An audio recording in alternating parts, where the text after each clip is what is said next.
And so joining us now is Rhode Island U.S. Senator Sheldon Whitehouse. He's a member of the Judiciary Committee. He is one of the senators who signed that letter telling Attorney General Garland not to do this.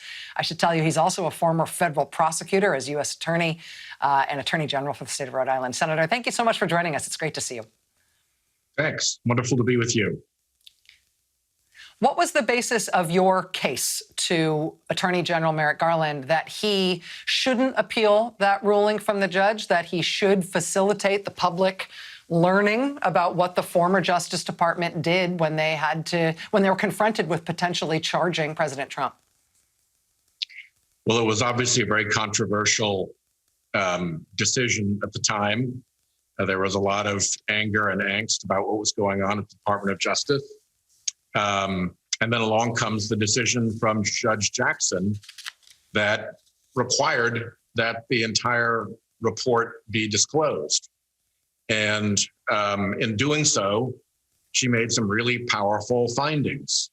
She said that the DOJ prosecutors, particularly from the Office of Legal Counsel, had been disingenuous to the court, which is brutally strong language from a court to a federal prosecutor, particularly to a senior federal prosecutor high up in the Department of Justice, and that the affidavits that they filed under oath, we'll read it here, were so inconsistent with the evidence that they're not worthy of credence.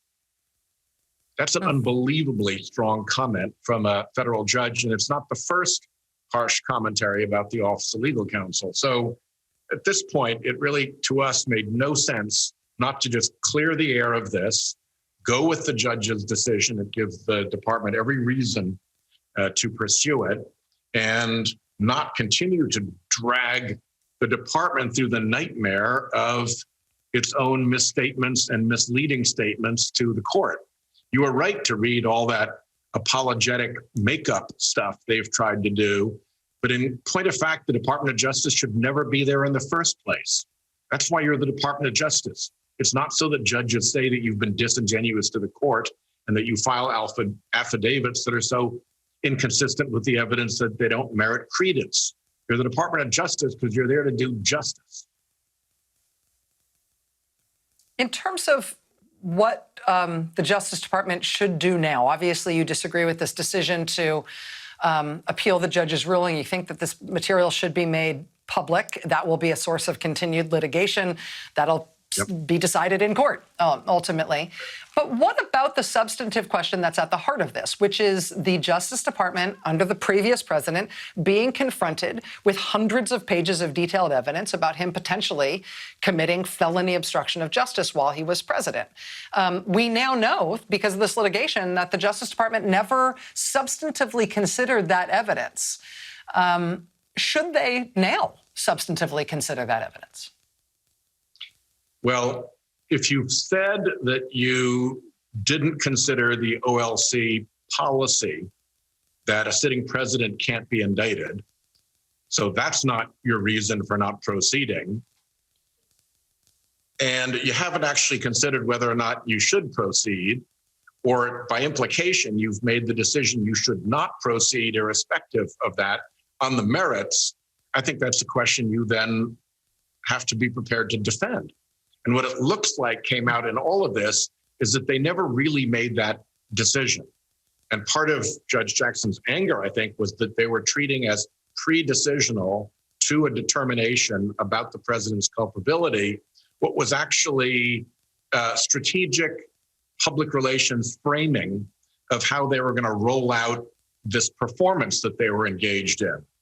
And she, I think, properly said, look, that's not pre-decisional when what you're doing is just trying to cook up what you're going to tell the public. So they've got, I think, a lot of problems that this case opens up that merit pursuit. And if, in fact, the OLC firewall is absolute, that a sitting president can't be indicted, well, that's passed. So that's a decision for Garland to have to make. But the longer he kicks this open, the more alive this is going to stay, and the more the pressure is going to build for a real decision. At this point, it appears that the department has not made a real decision on whether or not President Trump committed obstruction of justice. And we are entitled, I think, to that decision and to a credible defense of it. Rhode Island U.S. Senator Sheldon Whitehouse. Sir, thank you for joining us. You're in a unique position to be able to help us understand the context here. Thanks for being with us tonight. I really appreciate it. Thank you.